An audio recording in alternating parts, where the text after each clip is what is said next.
नमस्कार दोस्तों, आज के यूपीएलटी ग्रेट जनरल स्टडीज मैराथन में इंडियन हिस्ट्री के सबसे महत्वपूर्ण एमसीक्यू को वन शॉट रिवीजन स्टाइल में कवर किया जाएगा ताकि हमें आने वाले फैक्ट्स और कॉन्सेप्ट दोनों मजबूत हो पाए। इसमें ऑलमोस्ट जो टॉपिक कवर होंगे वो हैं कुछ सामाजिक, आर्थिक और राजनीतिक पक्षों पर आधारित एमसीक्यू होंगे। तो बेसिकली इसमें आपका सांस्कृतिक, धार्मिक आंदोलन, ठीक है, इसमें मध्यकालीन भारत, प्राचीन भारत, इस तरह के सारे कॉन्सेप्ट ना शामिल होंगे। चलिए ठीक है, हम शुरुआत करते हैं। आप चाहे तो आंसर गैस भी कर सकते हैं, आंसर छुपा के ही आप। और मैं पूरी उम्मीद करता हूँ जो भी मैं आपको आंसर्स प्रोवाइड करा रहा हूँ वो विभिन्न विभिन्न परीक्षाओं में आ चुके हैं और ये आगे आने वाली यूपीएलटी या किसी भी टीजीटी-पीटी परीक्षा के लिए उपयोगी होंगे। पहला क्वेश्चन है, सिंधु घाटी सभ्यता की प्रमुख फसल कौन सी थी? गेहूं थी, जौ थी, धान थी या फिर कपास थी? तो बेसिकली आप इसको गैस करिए कौन सा आंसर इसमें हो सकता है। थोड़ी हम व्याख्या बता देते हैं। सिंधु घाटी में मुख्यतः जौ और गेहूं की खेती होती थी, कपास की खेती भी की जाती थी, लेकिन प्रमुखता इसमें गेहूं और जौ की खेती होती थी। तो इन दोनों में से एक आंसर होगा। इसका करेक्ट आंसर है जौ। सेकंड क्वेश्चन की तरफ, सिंधु घाटी सभ्यता का बंदरगाह नगर कौन सा था? मोहनजोदड़ो था, लोथल था, हड़प्पा था या फिर कालीबंगन था? चलिए गैस करिए कौन सा इसका आंसर होगा इसमें। लोथल गुजरात में स्थित था और यह समुद्री व्यापार का प्रमुख केंद्र था। तो आंसर इसका क्या हो गया? लोथल। नेक्स्ट क्वेश्चन, वेदों की भाषा क्या थी? प्राकृत थी, संस्कृत थी, पाली थी या फिर आपकी अपभ्रंश? तो वेद संस्कृत भाषा में ही रचे गए हैं, जो भारत की सबसे प्राचीन भाषाओं में से एक है। आंसर इसका हो गया आपका संस्कृत। नेक्स्ट क्वेश्चन की तरफ हम बढ़ते हैं। ऋग्वेद में उल्लेखित सप्त सिंधु किसको कहा गया है? सात समुद्र को कहा गया है, सात नदियों को कहा गया है, सात राज्य को कहा गया है या सात पर्वतों को कहा गया है? बताइए आंसर क्या हो सकता है, व्याख्या कर लेते हैं। ऋग्वेद में सप्त सिंधु सात नदियों के क्षेत्र को कहा गया है, तो आंसर क्या हो गया इसमें हमारा?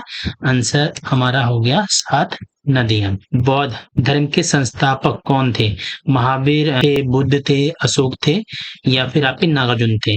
तो गौतम बुद्ध ने बौद्ध धर्म की स्थापना की, जो चार आर्य सत्य और अष्टांगिक मार्ग पर आधारित है। तो इसका आंसर क्या हो गया?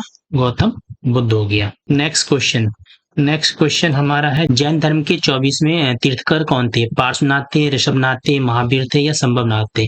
तो महावीर स्वामी जैन धर्म के अंतिम तीर्थकर थे, जिन्होंने अहिंसा का संदेश दिया। तो इसका आंसर क्या हो गया आपका? महावीर हो गया। नेक्स्ट क्वेश्चन है, मौर्य साम्राज्य के संस्थापक कौन थे? चंद्रगुप्त मौर्य थे, बिंदुसार थे, अशोक थे या फिर चाणक्य थे? चंद्रगुप्त मौर्य ने 321 ईस्वी पूर्व में मौर्य समाज की स्थापना की थी। तो इसका आंसर हो गया चंद्रगुप्त मौर्य। सर देखिए, कलिंग युद्ध 259 ईस्वी पूर्व की भीषणता देखकर अशोक ने बौद्ध धर्म अपना लिया था। तो इसका आंसर क्या होगा आपका? कलिंग युद्ध इसका आंसर होगा। गुप्त काल को किस नाम से जाना जाता है? स्वर्ण युग, लोह युग, ताम्र युग या पत्थर युग? तो गुप्त काल में कला, साहित्य, विज्ञान और गणित का अत्यधिक विकास हुआ, इसलिए इसे स्वर्ण युग के नाम से जाना जाता है। तो इसका आंसर क्या हो जाएगा? स्वर्ण युग इसका आंसर होगा।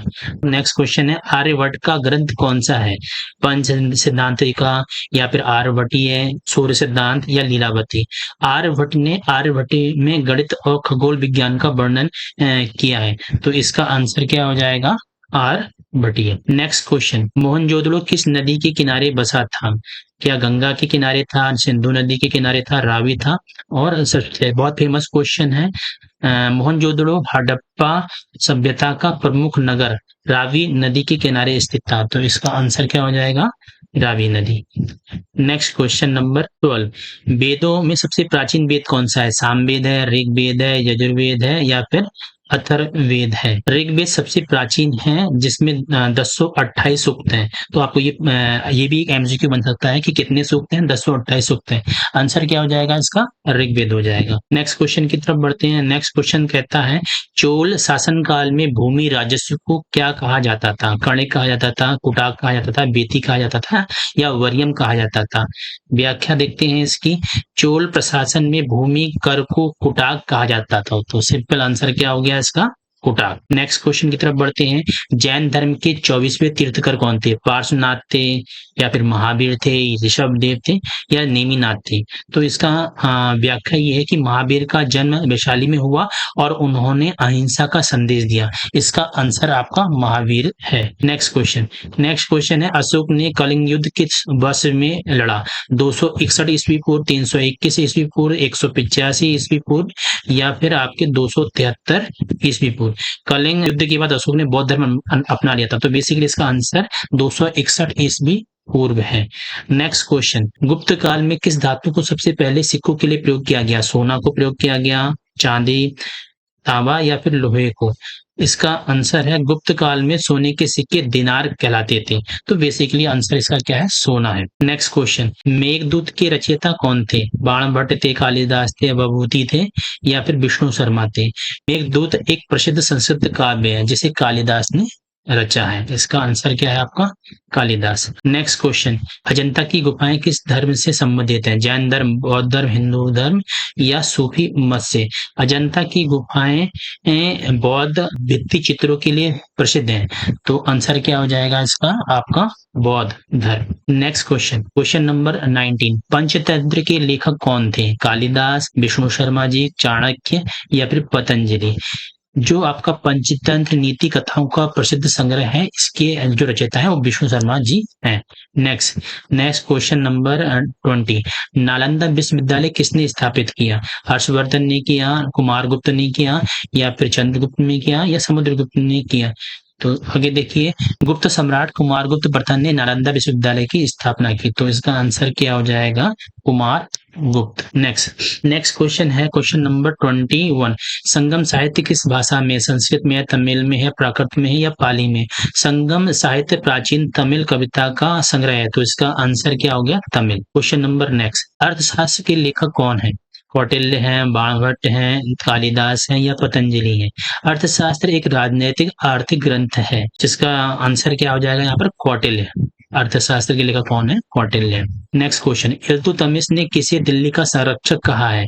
कुतुबुद्दीन ऐबक को कहा है, बलबन को कहा है, चंगेज खान को कहा है, या रजिया सुल्तान को कहा है? इल्तुतमिश ने अपनी पुत्री रजिया को योग्य उत्तराधिकारी माना था, तो ठीक है, तो इसका आंसर क्या हो जाएगा? रजिया सुल्तान। हड़प्पा सभ्यता में सबसे लंबा नगर कौन सा था? मोहनजोदड़ो था, हड़प्पा था, लोथल था, या फिर धौलीवीरा था? इसकी व्याख्या है कि धौलीवीरा नगर योजना और जल प्रबंधन के लिए प्रसिद्ध था। आंसर क्या हो गया इसका? धौलीवीरा सबसे लंबा नगर था। ठीक है। क्वेश्चन नंबर 25, मत्स्य कटिका के लेखक कौन थे? कालिदास थे, शूद्रक थे, विभूति थे, या फिर भास थे? व्याख्या कहती है मत्स्य कटिका एक संस्कृत नाटक है, तो जाहिर है शूद्रक ने इसको लिखा है। तो टोटली मैंने आपको 25 क्वेश्चन जल्दी बता दिए हैं। मेरा उद्देश्य यही कि आप ज्यादा से ज्यादा क्वेश्चन यहाँ पर देख लीजिए, सुन लीजिए, जिससे आपको वो क्वेश्चन जल्दी आसानी से याद हो सके। तो इसमें प्रथम टॉपिक हमने भारतीय इतिहास लिया है। ऐसे करके जितने भी टॉपिक है हम सब लेंगे, कम से कम 2-3 क्वेश्चन जरूर एग्जाम में इससे पूछे जाएंगे। नेक्स्ट क्वेश्चन क्या है? सप्तग्राम प्राचीन काल में किसका प्रसिद्ध केंद्र था? कपड़ा का था, मसाला का था, धातु का था, फिर चीनी का था? व्याख्या कहती है सप्तग्राम बंगाल में कपड़ा व्यापार का केंद्र था, तो इसका आंसर क्या हो जाएगा? कपड़ा। नेक्स्ट क्वेश्चन, दीवाने आरिज किस विभाग का प्रमुख था? बहुत इंपॉर्टेंट क्वेश्चन है कि दीवाने आरिज किस विभाग का प्रमुख था? सैनिक विभाग का था, अन्याय का, कृषि का, या फिर आपका वित्त विभाग का? व्याख्या के अकॉर्डिंग दीवाने आरिज सुल्तान के सैनिक प्रशासन का प्रमुख था, तो सैनिक इसका आंसर हो जाएगा, सैनिक विभाग। नेक्स्ट क्वेश्चन कहता है चंपारण सत्याग्रह का नेतृत्व किसने किया? नेहरू जी ने किया, गांधी जी ने, पटेल जी ने, या फिर लाला लाजपत राय जी ने? व्याख्या कहती है कि 1917 में गांधी जी का पहला सत्याग्रह चंपारण में हुआ था, तो इसका आंसर क्या हो जाएगा? गांधी जी। चंपारण सत्याग्रह का नेतृत्व किसने किया? गांधी जी ने किया। नेक्स्ट क्वेश्चन, गदर पार्टी का गठन कहाँ हुआ? अमेरिका में किया गया, भारत में, इंग्लैंड में, या फिर जापान में? इसकी व्याख्या है कि गदर पार्टी 1913 में सैन फ्रांसिस्को में बनी। आंसर क्या हो गया इसका? आपका अमेरिका। नेक्स्ट क्वेश्चन, किसके शासन में पहली बार सिक्कों पर जय लिखा गया? समुद्रगुप्त के, स्कंदगुप्त के, चंद्रगुप्त द्वितीय के, या फिर आपके हर्षवर्धन के? व्याख्या कहती है कि विक्रमादित्य के नाम से प्रसिद्ध चंद्रगुप्त द्वितीय ने सिक्कों पर जय अंकित किया, तो आंसर क्या हो गया? चंद्रगुप्त द्वितीय। नेक्स्ट क्वेश्चन नंबर आ गया आपका 31, अशोक ने किस युद्ध के बाद बौद्ध धर्म अपनाया? पाटलिपुत्र युद्ध, कलिंग युद्ध, पानीपत, या फिर तक्षशिला? तो बेसिक इसका बहुत सिंपल सा आंसर है कलिंग युद्ध, जो 261 ईस्वी पूर्व में हुआ था, कि रक्तपात से अशोक प्रभावित हुए और उन्होंने बौद्ध धर्म अपना लिया। नेक्स्ट क्वेश्चन है कि संगम साहित्य किस भाषा में लिखा गया, संस्कृत में, तमिल में, पाली में या फिर आपकी प्राकृत भाषा में। इसकी व्याख्या कहती है संगम साहित्य प्राचीन तमिल भाषा में लिखा गया है और दक्षिण भारत के इतिहास का महत्वपूर्ण स्रोत है। तो आंसर क्या हो गया इसका, Tamil. Question number next, Nalanda विश्वविद्यालय की स्थापना किसने की थी, हर्षवर्धन ने, कुमारगुप्त प्रथम ने, समुद्रगुप्त ने या चंद्रगुप्त मौर्य ने।